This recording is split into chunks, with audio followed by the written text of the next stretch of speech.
Salut à tous, nous sommes le jeudi 12 mars 2020. Vous regardez la revue de presse du JDC Plus TV, édition que nous ouvrons avec le quotidien national bilingue Cameroun Tribune qui renseigne sur le soutien assuré des États-Unis d'Amérique au Cameroun dans la lutte contre les épidémies. Ce soutien, tel que l'indique Cameroun Tribune, a été réaffirmé par l'ambassadeur des États-Unis au Cameroun, Peter Henry Ballerin, reçu en audience hier mercredi 11 mars par le président de la République Paul Biya. Peter Henry Ballerin se serait par la même occasion félicité des mesures prises par le Cameroun dans la lutte contre le VIH-Sida et le coronavirus, maladie qui, selon l'Organisation mondiale de la santé, a atteint le stade d'une pandémie. Toujours avec le quotidien Cameroun Tribune, l'on apprend que les 2 personnes atteintes du coronavirus au Cameroun sont en voie de guérison. Isolées depuis 5 jours déjà, le journal de Marie-Claire Nana indique que leur état de santé s'améliore nettement et selon le directeur de l'hôpital central de Yaoundé où ils sont isolés, ces 2 malades devraient sortir dans 2 semaines si les tests de vérification sont négatifs. Plus de précisions sur leur traitement en page 15 du quotidien Cameroun Tribune, paru en kiosque ce jeudi 12 mars 2020.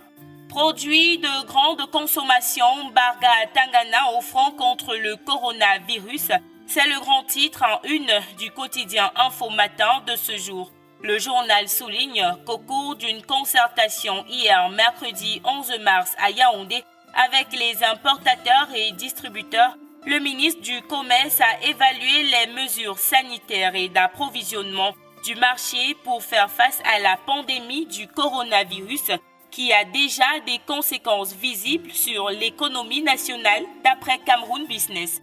Le journal d'information et d'analyse économique renseigne que l'effondrement des cours du pétrole et de la demande perturbe les économies. Au plan national, l'on observe déjà des arrêts temporaires d'importation d'animaux, de produits halieutiques frais, congelés ou manufacturés, émis par le ministère des Pêches et d'Industries animales.